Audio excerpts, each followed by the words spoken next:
আসসালামাইকুম, সবাই কেমন আছেন? আশা করি আলহামদুলিল্লাহ ভালো আছেন। তো দেখছেন, এই ধান ক্ষেত্র কিন্তু আমাদের না, আমার কাকার আর কি, আমার আপন কাকারই ক্ষেত্রে কীভাবে নষ্ট করতেছে। তো আমাদের বাড়ির সাইডে যেই ক্ষেত্র আছে এটা কিন্তু আমরা জাল দিয়ে বেড়াতে দিছি, কিন্তু এই সাইডে দিয়ে এটা আছে এভাবে নষ্ট করতেছে। ওরা কিন্তু ওদেরকে কোনো কিছু বলেও না বা কোনো কিছু ইয়েও করে না। দেখছেন কয়টা মুরগি লেগে নষ্ট করতেছে। আমি লড়ামো এখন, আমার চোখের সামনে পড়ছে, আমি তো অবশ্যই লড়ামো, কিন্তু আমি আপনাদেরকেও দেখাইতেছি যে কয়টা মুরগি, 2, 4, 6, 8, 10, 12টা মোরগ মুরগি লাগিয়া এই জায়গাটা নষ্ট করতেছে। তো ভিডিওর এটা কারণ না, ভিডিওর কারণ হচ্ছে আমি এই জায়গা কত কিছু করছি, এই জিনিসটা আমি দেখাবো আর কি।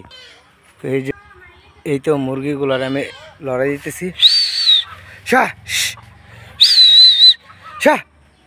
তো এই ধানগুলো কীভাবে নষ্ট করছে আমি দেখামো। হাঁস মুরগি কিন্তু প্রচুর নষ্ট করে, এই জিনিসটা কিন্তু খারাপ। তো যার যারটা যদি এতে সামাইলে না রে, মাইসে কতক্ষণে সামালবো, ওইটা কিন্তু যে যারটাতেই ওই সামাইলে রাখতে। দেখছেন কীভাবে নষ্ট করতেছে। এই তো আর কি কম, ওদেরকে বললেও লাভ নাই। এই যে দেখছেন কীভাবে নষ্ট করছে, কতগুলা ধান এগুলো কিন্তু একদম সাফ করে লাইছে। এই যে দেখতেছেন এটা কিন্তু ধান নাই, এগুলো কিন্তু একদম নষ্ট করে ফেলাইছে। এই যে দেখছেন কীভাবে নষ্ট করতেছে এগুলো। এইটাই হচ্ছে আসল কারণ। এটা নিয়ে কথা বললে আমি আবার বলবো আর কি আমি আবার বেশি মার্কেটিং করি, এই জন্য আমার কথার বলার দরকার নাই। কারণ আমার কাকা কিন্তু একজন কী কমো, যে হ্যার যার ক্ষেত্রে ওই যদি কোনো কিছু না বলে আমার তো বলার দরকার নাই। বাস আমার তো সামনে পড়ছে, এই কারণে আমি সেও করে দিছি বা লড়াই দিছি। এই যে দেখছেন কী একটা অবস্থা করছে। তো যাক, ওইটা আমার বিশেষ কারণ না। আমার বিশেষ কারণ হচ্ছে আমি আমার ক্ষেতগুলা কি করলাম এই জমিটার মধ্যে, এইটাই দেখানো আর কি। কিছুদিন আগে মাশাআল্লাহ আলু গাছটার ভিডিও করছিলাম আপনাদেরকে, তো আপনারাও দেখছিলেন যে আলু ক্ষেতের কী একটা অবস্থা ছিল। এখন কিন্তু আলহামদুলিল্লাহ এই তো বাবা ধরছে। এই যে মাশাআল্লাহ মিষ্টি কুমড়া কিন্তু পর্যাপ্ত পরিমাণে গাছ উঠতেছে এটার মধ্যে। এগুলো কিন্তু মিষ্টি কুমড়া গাছ।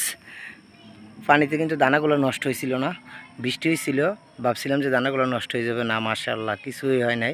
এখন কিন্তু আলহামদুলিল্লাহ এটা কিন্তু আমরা আবার লাল শাক অলরেডি হয়ে যাইতেছে। কিছুদিনের ভিতরে এগুলা পরিপক্ক হয়ে যাব ইনশাল্লাহ, তখন আবার বিক্রি করবো। প্রায় লাল শাক বিক্রি হয়েছিল আপনার মনে হয় যে 1000 টাকার মতো। এই জমিটাতে লাল শাক বিক্রি করছিল 1000 টাকার মতো, নিজেরা খাওয়ার পরও 1000 টাকার মতো লাল শাক বিক্রি করছে। এখন আবার এটার মধ্যে লাল শাক ফালাইছে, আবার মিষ্টি কুমড়া, এগুলো কিন্তু ডুগা হিসাবে বিক্রি করা যায় আর কি। মিষ্টি কুমড়া গাছগুলা এগুলো প্রচুর উঠছে। এই যে দেখছেন কীভাবে উঠতেছে। এগুলো আরেকটু বড় হইলেই, এই যে এগুলোর সমান হইলেই কিন্তু এগুলো বিক্রি করে ফেলামো আর কি।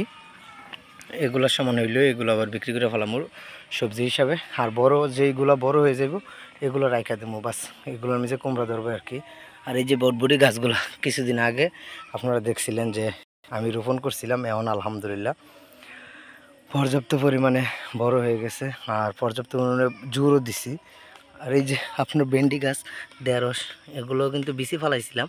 আমরা কিন্তু এটার মধ্যে সব জাতের সবজি করি। এটাও কিন্তু আমি প্রায় সময় আপনাদের সাথে শেয়ার করি যে এটার মধ্যে সব জাতের সবজি আমরা করার চেষ্টা করি।